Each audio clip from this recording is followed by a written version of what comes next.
Salut! Aujourd'hui, nous traitons des psaumes dans le culte et la liturgie chrétienne. Les psaumes sont des prières attestées par les trois grandes traditions religieuses abrahamiques, à savoir le judaïsme, le christianisme et l'islam. Comme nous l'avons dit, les psaumes sont nés dans le contexte du judaïsme synagogal, dans l'exil babylonien et au début du Second Temple. Les Juifs utilisent les psaumes dans leurs prières, dans les synagogues et devant le mur de lamentation à Jérusalem.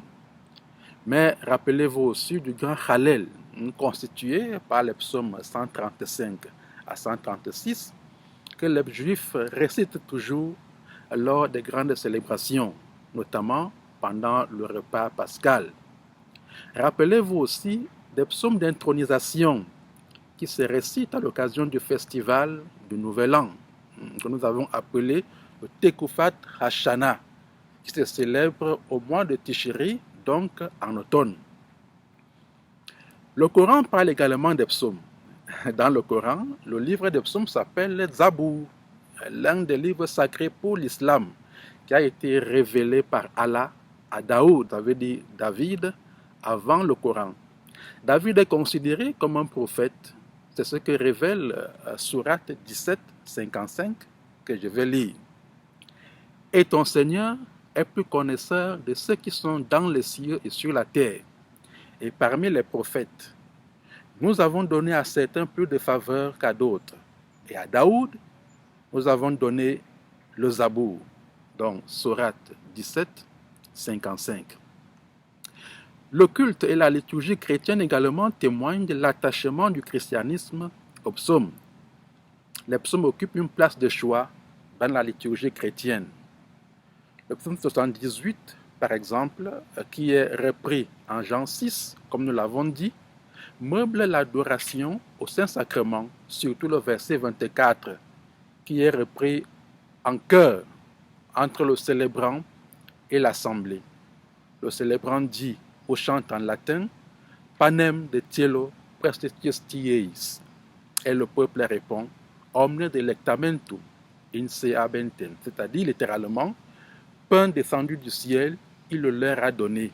Et l'assemblée répond, et tous s'en sont délectés, et tous en ont mangé. Donc en dehors de cette intervention du psaume 78, verset 24 dans l'adoration, les psaumes sont également présents dans toutes les formes de liturgie et de célébration des sacrements dans l'Église, en commençant bien sûr par l'Eucharistie. Les psaumes font partie de la liturgie de la parole et contribuent à la sanctification du temps. Les psaumes occupent l'essentiel de la liturgie des heures. La liturgie des heures est l'expression de la piété chrétienne au long des heures de la journée en vue de la sanctification du temps. Toute la journée du chrétien est ponctuée par ce moment de prière. On a l'office de lecture, puis les laudes, les tierces, les sextes, les nonnes, les vêpres et les complis. Toutes ces prières sont des prières de l'Église. Elles sont constituées et meublées essentiellement des psaumes. Et elles sont des prières destinées à tout chrétien, même si les moines les récitent toutes en vertu de leur dévouement à la contemplation. Mais ces prières-là sont destinées à tous les chrétiens et tout chrétien peut y avoir accès à travers le livre de la liturgie des heures ou même en téléchargeant le bréviaire par Internet. Aujourd'hui encore, on a la chance de pouvoir avoir le psautier numérique à travers le bréviaire numérique. Donc l'usage et l'interprétation des psaumes dans l'Eucharistie et dans la liturgie des heures requièrent une parfaite connaissance de l'art de la psalmodie chrétienne. On ne chante pas n'importe quel psaume, n'importe comment et à n'importe quel moment. Nous avons vu que les psaumes sont répartis en deux grands groupes littéraires, les lamentations et la louange. On ne peut donc pas interpréter un psaume pénitentiel comme un psaume d'action de grâce, ni attribuer une mélodie de supplication à un psaume de louange. Pour bien interpréter les psaumes dans l'Eucharistie et dans la liturgie des heures, il faut bien connaître l'art de la psalmodie chrétienne. Donc, je vous en fais une toute petite démonstration. Donc, on va interpréter le psaume 110 en ordre canonique donc dans la Bible qui correspond au psaume 109 dans le bréviaire. Le psaume 110 ou le 109, c'est le psaume qu'on récite toujours en premier lieu durant les vêpres du dimanche soir.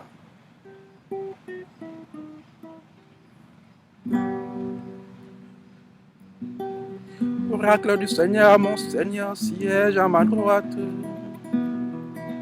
Et je ferai de tes ennemis le marchepied de ton trône. Que Sion, le Seigneur te présente le sceptre de ta force. Domine jusqu'au cœur de l'ennemi. Le jour paraît ta puissance, tu es prince éblouissant de sainteté. Comme la rosée qui naît de l'aurore, je t'ai engendré. Le Seigneur l'a juré dans un serment irrévocable. Tu es prêtre à jamais, selon l'ordre du roi Melchisédek. À ta droite se tient le Seigneur. Il brise les rois au jour de sa colère. Au torrent, il s'abreuve en chemin. C'est pourquoi il redresse la tête. Gloire au Père et au Fils et au Saint-Esprit. Pour les siècles des siècles. Amen.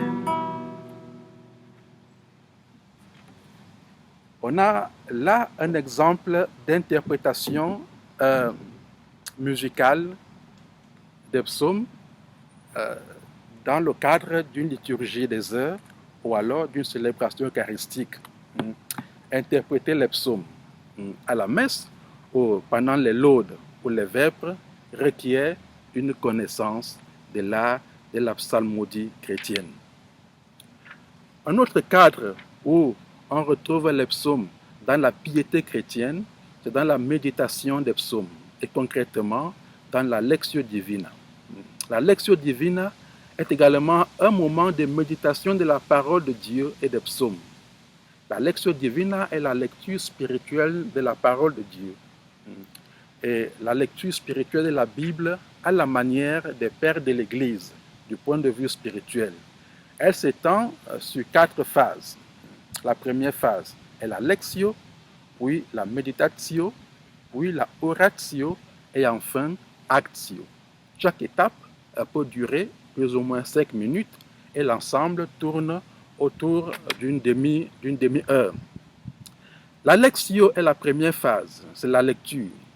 Elle consiste à lire le texte pour comprendre ce qu'il dit, en essayant de répondre à la question « Que dit le texte ?» On peut faire référence au contexte historique du texte, au genre littéraire, ainsi qu'à tous les paramètres et toutes les catégories littéraires qu'on a vues qui permettent de comprendre un texte. La deuxième phase est la meditatio. Donc, c'est la méditation sur le texte qu'on vient de lire et qu'on a compris à travers la question « Que me dit le texte ? Que me dit cette parole que je viens de lire ?» La troisième phase est la oratio ou l'oraison.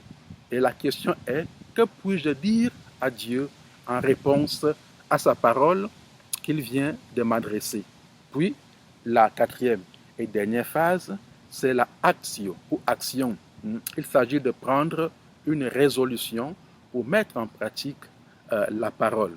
Et la question est donc, que dois-je faire? Donc, ces différents moments d'interprétation des psaumes montrent la présence permanente et massive des psaumes dans la tradition chrétienne et dans la piété chrétienne en particulier. On comprend donc comment la tradition chrétienne est fortement enracinée aux psaumes. Je vous invite de temps en temps à faire un tour dans des monastères pour pouvoir y découvrir cette beauté de la psalmodie chrétienne. Bon travail.